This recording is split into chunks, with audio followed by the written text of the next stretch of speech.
Hey you guys, thank you so much for tuning in and welcome to my channel. This is going to be an anti-haul video. I usually prefer doing a buy no buy kind of video where we have a heart to heart on latest releases, what I like, what I don't like, what I'm on the fence, and so on and so forth. But you gotta admit that there's been like a spree going on right now. It's holiday season is approaching and companies have just been releasing a lot. I haven't been able to keep track of what the releases, and I don't know guys, I'm very overwhelmed, but there are a select few that I'm certain that I'm not going to buy. Hopefully I will stay true to myself and not buy these things, but we'll see. But so far I'm not buying those things. So yeah, I thought it's better to come and talk to you guys about those select few, so hence the anti-haul video. So I don't have a lot, but let's get into it, you guys.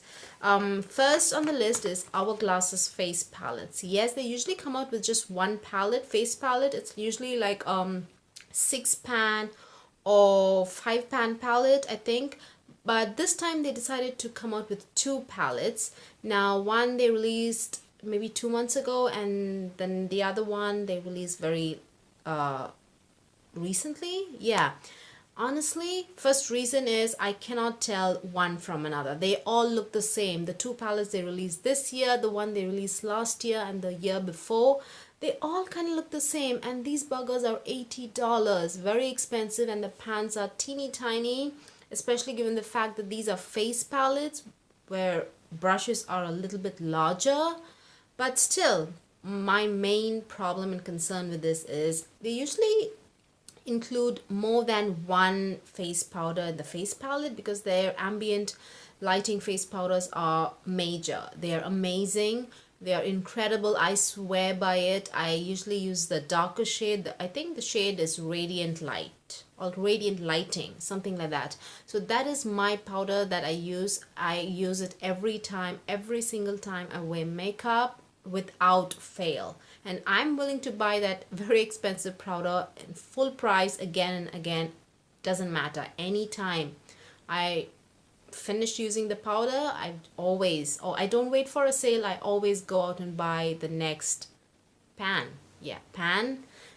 I just repurchase it. Let's stop with that. But these Hourglass face palettes, I don't think they have ever incorporated the darker shade or something that would kind of complement dark skin tones. From what I've seen, they're usually very light powders or medium powders. I could be wrong. Medium powders that complement medium skin tones. So for me, it's a huge no because some of the powders are impossible for me to use. I don't know, maybe I could just use it in the highlighting areas where I would like to highlight, but if I want to highlight, I am going to use like a BAM, like very intense highlighter. That's why I keep buying lots and lots of highlighters to use them as highlighter. I don't want to buy these expensive powders and think of ways how to use this. I just want that one powder and I want to apply it and feel amazing about it and just go on about my day. So yeah, no to that. I think Hourglass just needs to come out with 3 palettes: light skin tone, medium skin tone, and dark skin tone, and probably just keep those palettes as like permanent ones. I don't know guys, these palettes that they release, they never appeal to me at all, and the price just gets me. $80, no. So no to any of those Hourglass face palettes for me. So next is ABH Anastasia Beverly Hills' Sultry palette. I know this is not, I think this is their holiday palette. I think so. They released it like maybe 2 months ago, but I think this is it. I don't think I remember seeing any kind of promo about their holiday. I think there's like lip glosses, lipstick sets, and then there's glitters. They're coming out with more glitters, and just not pigments, just glitters, loose glitters. And then this is their eyeshadow palette. Maybe Anastasia Beverly Hills is one of those brands that doesn't really focus on holiday products, they always release some fun, very innovative, creative makeup during the year, rest of the year, but end of the year I feel they are just, maybe on purpose, they just don't put in a lot of effort. This sultry palette looks extremely boring. In fact, it looks like a darker version but slightly cooler version of the soft glam palette which they released early this year, I think for spring. This looks very similar to that, and then they just have one pop of color. It's like a coral color, and the rest of the mattes are the very repetitive. Your brown and their mid-tone beige. I don't even, and there's a black too. Sure, look, all of these colors are very useful to everybody, to all the skin tones. Yes, the color selection is very, I think, useful and very practical, but we are talking about like a holiday collection, and this just does not scream holiday. I'm starting to feel that they just don't want to focus on holiday releases, but they want, maybe, but for the rest of the year they do really do come up with some incredible, very unique products. But for the holiday last year, what was it called? That's how not memorable their holiday releases are. I don't remember. I remember how it looked. It had like fluorescent green, like a chartreuse green, and then some beautiful purples, but the quality was just not good at all. But I hear the sultry palette is good quality, but still, no, the sultry palette, no. Yeah.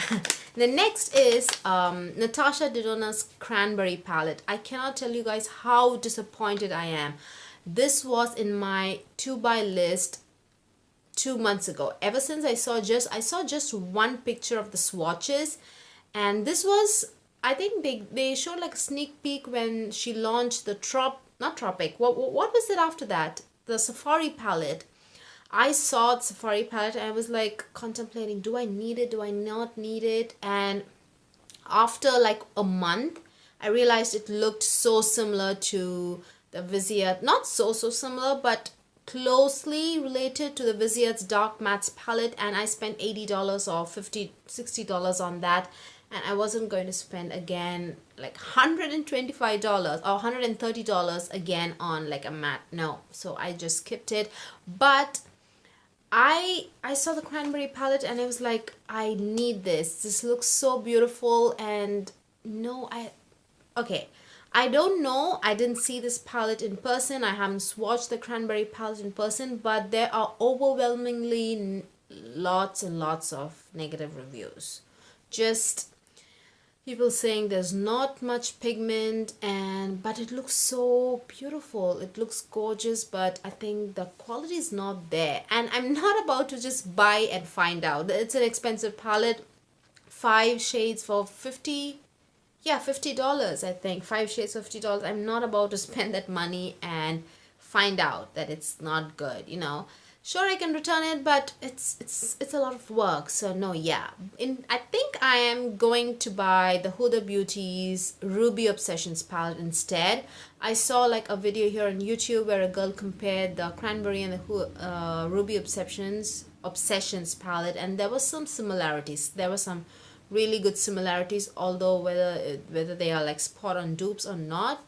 I think I want the Huda Obsessions palette because it's beautiful, and I did have my eye on that. So yeah, maybe I will get the Ruby Obsessions, but not the Cranberry palette. I don't think I will. Maybe I'll just save up my money and buy something better. The gold palette, on the other hand, it looks pretty. Maybe I will get that during the Sephora sale. So yeah, no to the Cranberry and maybe to the gold palette. But in case for some reason, you never know, I change my mind and I get the Cranberry, can count that I will do a review on that, and I will tell you guys whether it's good or not. Then we have another cheek palette from NARS. What is this called? Oh, I should have made a note on the name of the palette. It just has these, it looks stunning, you guys. It has the it has this uneven surface. It's like a highlighter and blush palette. It looks stunning. It looks beautiful, and it's a baked Gelee kind of a formula. So all the highlighters and the blushes are luminous blushes. It looks beautiful, but it looks very, very, very similar to the Wanted To palette. There's a berry, there is a red, there is a coral, there's a pale pink. All these four blush colors are actually present in the Wanted To palette, where the pigment is crazy. And the Wanted To palette also has two like blush toppers, meaning they kind of look like highlighters, but they're not too pigmented to be a highlighter, so you can use it as blush toppers. But here in the holiday palette, they do have two exclusive highlighters, meaning products that are meant to be used as highlighters. Again, I'm seeing a lot of reviews that says that it is not pigmented, and those reviews are like people with lighter skin tone, and I seriously doubt if people with lighter skin tone say that it doesn't show up on their skin. How on earth will it look on me? I don't know. I'm seriously considering. But the biggest downside and the biggest reason I'm not buying that is just because all the blush colors in the new holiday palette, which like I said, like a dusty pale pink, and then there's a coral, there's a berry, and there's a red. All these four colors are present and are included in the Wanted To palette, but those are mattes and powder blushes. So I don't know, do I really need to buy again a $60 palette which has the same color story in it? I don't know. So that's probably why I'm not buying it. And secondly, I believe me, I'm very interested in the cranberry palette and the NARS cheek palette. I constantly read reviews on Sephora's app on these two products. I'm just fishing for good reviews, but I'm just keep seeing negative reviews. So I don't know, I'm just discouraged, you guys. If you have any of these palettes, the cranberry or the NARS cheek palette, tell me how you guys like it or not. I'm dying to know. I am. So next is, I'm shocked that I feel this way about these products. Yes, this is Pat McGrath's brand new mini palettes, you guys. Is it just me because I have not seen one negative comment on social media? I have not even seen one neutral or on the fence comment about these palettes, but I just don't think that they are beautiful at all. I mean they are beautiful, but no, I feel the color story is kind of a little bit repetitive, and she could have done way better than these Opulence collection. Opulence collection is the name of a holiday collection. There are 3 mini eyeshadow palettes that retail for $55 each, and there are some lipsticks as well. I think the lipsticks are all re-promotes with just fun, beautiful packaging, but the eyeshadow palette is the same. Now the Metamorphosis palette looked very beautiful, but I spent $80 on that Metamorphosis kit where you get all those loose pigments and the cream base things. And yeah, I'm not spending again $55 on powder, the same colors in a different formula. So no, but I don't know, the other two palettes are just so ordinary looking, you guys. I don't know. I'm just not drawn to it. I mean, I am a little tempted, but I think, we're already towards the end of this year. Next year, she's definitely going to release like a full-size palette, and there are going to be some beautiful colors. So do I really want to spend money on this palette, like over $100 on the minis, when I could use that money on a full-size palette? I know, yeah. And again, she's coming out also with this Blitz Trance lipstick. So these are just regular cream lipsticks, but they are metallic. I feel Pat McGrath is a little behind the curve, but she comes out with these beautiful names and beautiful promo pics and swatches, and people are very, very happy. Believe me, I'm also a victim. I also am drawn to it, but not this time. Those metallic lipsticks, I'm a little past them. So no to the Blitz Trance lipsticks as well. And those are $38, you guys. No. If I'm spending that much money on a product, especially lip product, it better be like something, a color or a finish that would be like perfect for all throughout my lifetime. You know what I mean? Until I die. I'm certainly going to wear like a satin finish or like a matte finish, you know what I mean, but not a metallic finish. So yes, no. And then we have one eyeshadow palette from an indie brand, Strobe Cosmetics. Now I was very happy about their Creepy Cute palette, which had it's an all matte palette with pastels. I did upload that video here on my channel, but it just magically disappeared. I don't know. Let me know if you want me to upload it again, because it's not available on my channel. It's just disappeared. I don't know what happened. So yeah. So the Creepy Cute palette was fantastic. Incredible pigmentation. You'd be like shocked by how pigmented those are for being such light pastel colors. Even on my skin tone, they are very bold pastel colors. You know, it sounds like an oxymoron, but it is true. Practically when you touch those eyeshadows, they are so bold, but they are pastel, you know. But I was so excited about the Divinity palette, which is their palette for fall or holiday, I'm not sure, but it is a small palette. They only have 8 eyeshadows, out of which one is a cream matte and then one is a champagne. Out of those, look, if it's like a larger palette, I can kind of, you know, look past that, you know, like, all right, there are like so many colors that I can use, out of which these 2 colors not very preferable. Like champagne, not very preferable, but I will use it if I want to. But the cream matte, I'm never going to use it. But this is a very small palette, out of which I'm not very happy about 2 already. And then there's a mustard. I've kind of washed my hands off of mustard colors. They just don't look mustard on my skin. Maybe companies should formulate a color that's rich enough for, it has more browns and like a deep yellow or green, I don't know what goes in a mustard color, but they're not perfect and they don't look mustard on my skin tone. So yeah, I'm kind of taking a step back from mustard. And there's a stunning green in the Divinity palette, but again, I have beautiful greens in the Gemini palette from Melt, and then there are beautiful greens from the Subculture palette from Anastasia Beverly Hills. So I'm just not feeling it. It's a very small palette to start with, and there are some colors that I'm just not very excited to see. But there's a stunning purple, but I'm not buying the palette for just the purple color, you know what I mean. But because I do have this very cute palette, and there's a beautiful purple as well, but that purple is like a bluish purple. It's gorgeous, yeah. But still, no on the Strobe Cosmetics Divinity palette. Now